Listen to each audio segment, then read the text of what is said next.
The production of this video was made possible by donors to the Orchestration Online Patreon initiative. Please consider adding your support to the creation of free educational internet resources by visiting our Patreon page linked below.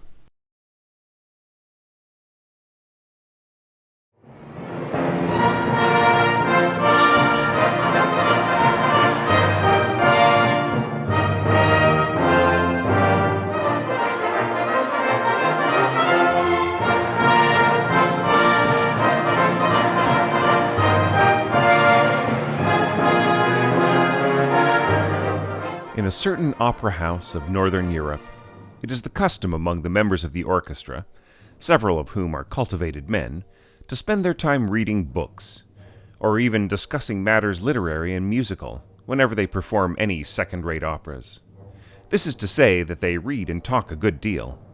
Next to the score on every music stand, some book or other is generally to be found, and a performer apparently most absorbed in scanning his part or most earnestly counting his rests while watching for his cue, may be actually giving all his attention to Balzac's marvelous scenes, to Dickens' enchanting pictures of social life, or even to the study of one of the sciences.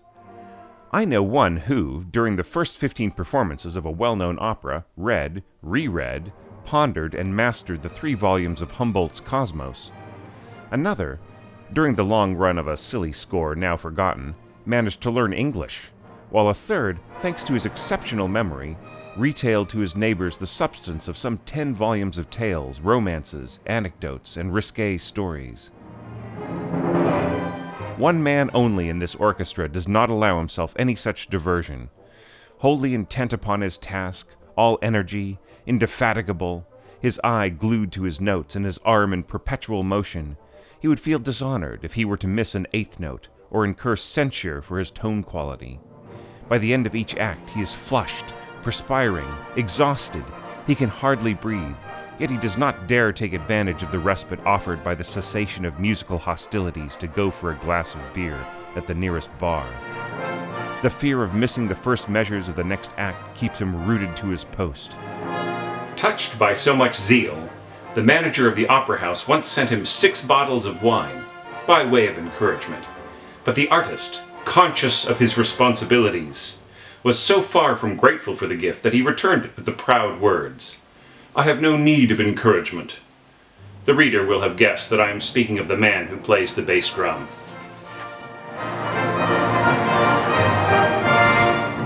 His colleagues, contrariwise, hardly interrupt their reading, storytelling, discussing, chatting, except in behalf of the great masterpieces, or again when in an ordinary opera the composer has assigned a prominent part to one of them, in which case their deliberate inattention would be too noticeable and would discredit them. But even so, since the orchestra is never going full tilt all over, it follows that when the conversations and literary studies trail off on one side, they revive on the other, and the bright wits to the left take up their remarks when those to the right take up their instruments. The fact that during my annual stay in the town where this club of instrumentalists is to be found, I attend its meetings fairly regularly, has enabled me to hear a good many anecdotes and novelettes. I have even, I may say, returned the narrator's courtesy by a reading or story of my own. Now the orchestral player is naturally given to repeating himself when he has held his audience, or made it laugh once with a tale or witticism, say on Christmas Day. One may be sure that he will try for a second laugh by the same means without waiting for the end of the year. The result is that, hearing these good stories again and again, I find they now keep running through my head almost as obsessively as the feeble scores to which they serve as an accompaniment.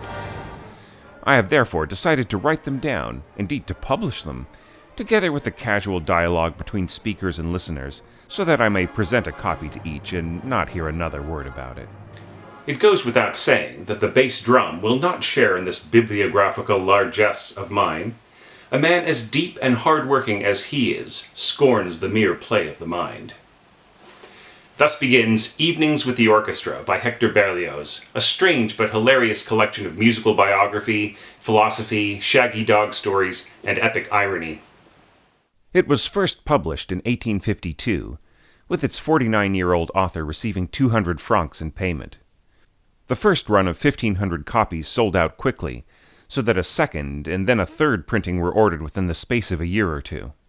In a lot of ways, it was a book that fit the era very well, when the Romantic period in music had become firmly established, and a growing intelligentsia was flourishing. A lot of the great writing of the 19th century was undertaken around this time, and the attitudes in the book capture the zeitgeist perfectly. All the same, it's a different type of Berlioz than I expected when I first read the book. It doesn't have the sense of hysteria and bitterness that's in his memoirs, nor the methodical approach of his grand treatise on instrumentation. Rather, it's the work of a first-class music journalist and critic, who definitely had a lighter side, despite all his professional frustrations. Throughout a long life of triumphs, setbacks, and sheer drudgery, Berlioz had developed many different perspectives on the world of music, some of them mutually exclusive. These points of view become the personalities and narratives of his cast of characters in a nameless orchestra, who enchant each other with tall tales, argue over points of aesthetics and philosophy, and reminisce over past evenings with the orchestra, both sublime and ridiculous. So how necessary is this book to read for an aspiring orchestrator? If your life and your craft are about nothing but the facts, then not very. But if you want some great perspective about the Romantic period and its music, and you treasure the art of high comedy, then it's mandatory reading. I'm going to read a bit for you now from the chapter called The 10th Evening. On this particular evening at the orchestra, the players are passing around a pamphlet, an extremely harsh, mocking critique on the state of French opera. This is obviously Berlioz venting his spleen under the cover of a fictional situation. After reading it, the players notice that the conductor is rapping on his music stand to correct the tempo of the tenor. This leads to a comical discussion of this practice, which had apparently become pernicious in Berlioz's time due to its introduction by the conductor François Habeneck, who noticed some 20 years ago that the people on the stage paid little attention to his gestures, hardly ever looked at him, and consequently often missed their cues. Since he could not speak to their eyes, he conceived the idea of warning their ears by rapping with the end of the bow he uses to conduct, thus, tack, a smart rap of wood on wood, which can be heard through all the more or less harmonious emissions of the other instruments. This beat preceding the beat that opens the phrase has today become the one necessity of all performers at the opera. It is the sign for any of them to begin, and it indicates the principal effects to be produced, even to the shades of expression. If the sopranos are to come in, tack, meaning, your turn, ladies. Are the tenors supposed to take up the same theme a couple of bars later? Tack, it's up to you, gentlemen. Are the choir boys gathered in the center of the stage for a hymn? Tack, come on, children. Is more warmth required from a singer? Tack. Sentiment? Tack. Dreaminess? Tack. Gaiety? Tack. Precision? Verve? Tack, tack. The leading male dancer would not venture to soar from an echo without a tack. The prima ballerina would feel she had neither legs nor bounce, and her smile would be more like a grimace without her tack. All await this pretty little signal, failing which nothing could move or be heard upon the boards. The singers and dancers would stand there mute, motionless, aghast, like the courtiers in the Sleeping Beauty. Yet the noise remains most distasteful to the audience, and scarcely fitting in an institution that aspires to the high rank among the musical and choreographic establishments of Europe. But as it once caused the death of a worthy man, it will surely not be given up.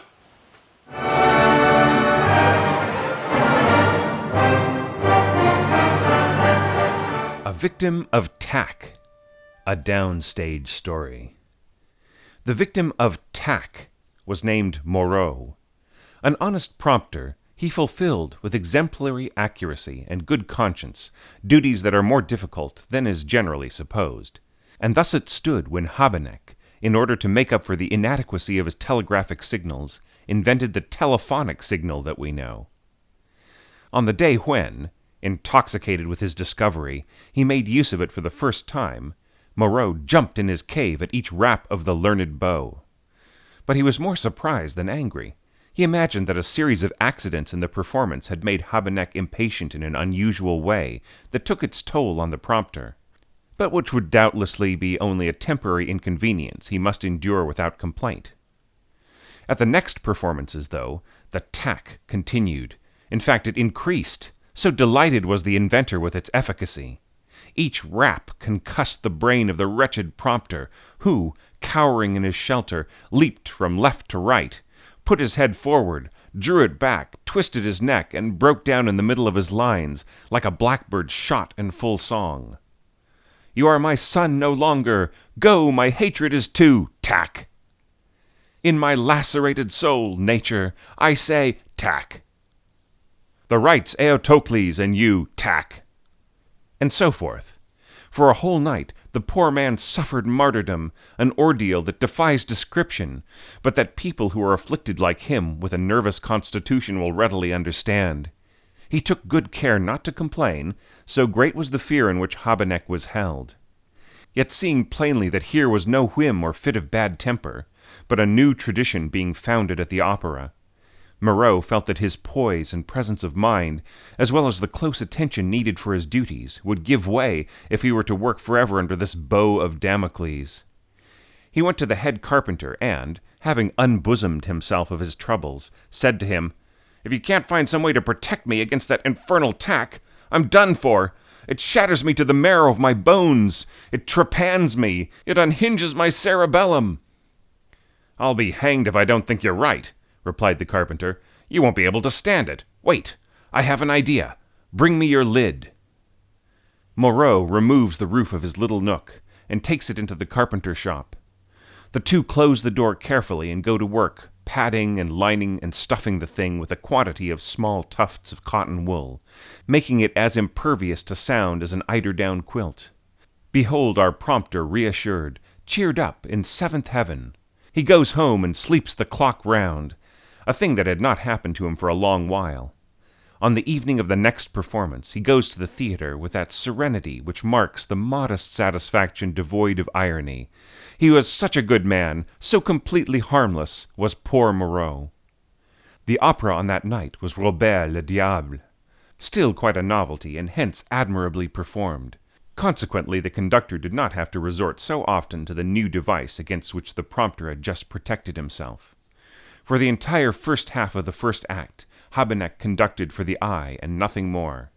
Moreau breathed relief, and prompted with incomparable verve and delight. He had almost begun to regret as unworthy the precautions he had taken, when, in the middle of the gambling scene, the chorus not having come in at the right time, Habeneck stretches out his arm and strikes a violent blow on the padded roof of the bungalow. Poof! No sound whatever, no tack, nothing. Moreau smiles quietly to himself and continues to recite the words to the absent-minded choristers. "We've got him now! We've got him now!" Habeneck, astounded, gives another poof. "What's this?" he thinks. "The board is soundproof. Has the rascal by any chance padded his shell? The wretch! But this is my chance. Just watch." Whereupon, leaning over, he strikes the side wall of Moreau's little crib, which the latter had incautiously neglected to pad. The wood promptly gives out a tack, more distinct, sharper, more triumphant than the top had ever done, a tack all the more dreadful for the prompter since the blows fell right against his ear. Habeneck, with a Mephistophelian smile, avenged his own temporary discomfiture by redoubling his energy during the entire evening. He made his victim suffer tortures compared with which the Persian's drop of water on the skull must be mere child's play. To crown it all, the performance once done, and with no appearance of having grasped why the prompter had had his apartment upholstered, Habeneck calmly instructed the carpenter to remove the lining of the cover and restore the box to its former state. Moreau then saw that resistance was henceforth vain, and that he was approaching his end. He went home so resigned to his fate that once again he slept. It was to be his last sleep but one. From that day on, tack grew by leaps and bounds, on the top, on the side, on the front, on the back of his box. The executioner left no spot unbruised. Moreau was flayed, broken, narcotized, and soon ceased to writhe. He counted the tacks, not like a Mucius Scaevola holding his hand over the flame without flinching, but rather like an Austrian soldier receiving the 112th stroke of the lash on his back. Habeneck had conquered, and the tradition of tack, shaken for a moment, was reaffirmed. Moreau became sad and taciturn. His hair, which had been fair, turned white, and soon after began to fall out. His memory went with his hair. His eyes grew weak. The prompter began to make enormous blunders. In the revival of Iphigenia in Aulus, instead of prompting, "What grace! What majesty!" he cried out, "Your grace! What cruelty!" In another work, instead of "extremity of bliss," he let slip, "extremity of pain." From that particular lapse, he came to be known as Prompter Pain, the counterpart, said some heartless joker, of the quack advertisement's Prompt Relief. He then fell ill and ceased to speak. He grew rapidly worse. No physician could extract from him an account of his symptoms. But during his long moments of drowsiness, he would occasionally give a slight jerk of his head, as if struck on the skull.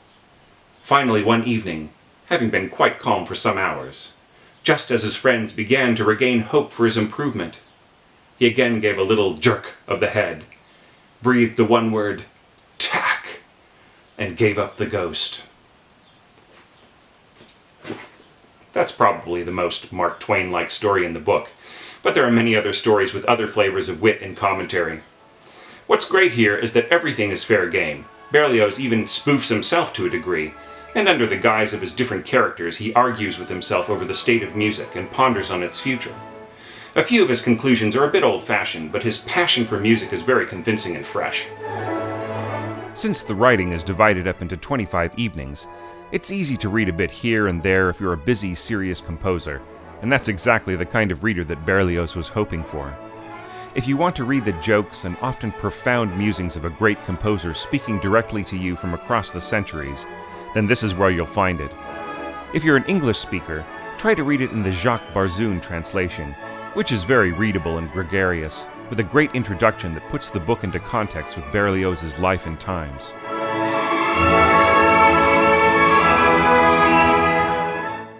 The Orchestration Book Club will be back in a couple of months with a hands-on treatise in orchestral arranging, which, unlike the William Lovelock book, is very easy to get your hands on. Until then, have a read of Berlioz's Evenings with the Orchestra, and let me know your thoughts and impressions in the comments below. See you soon.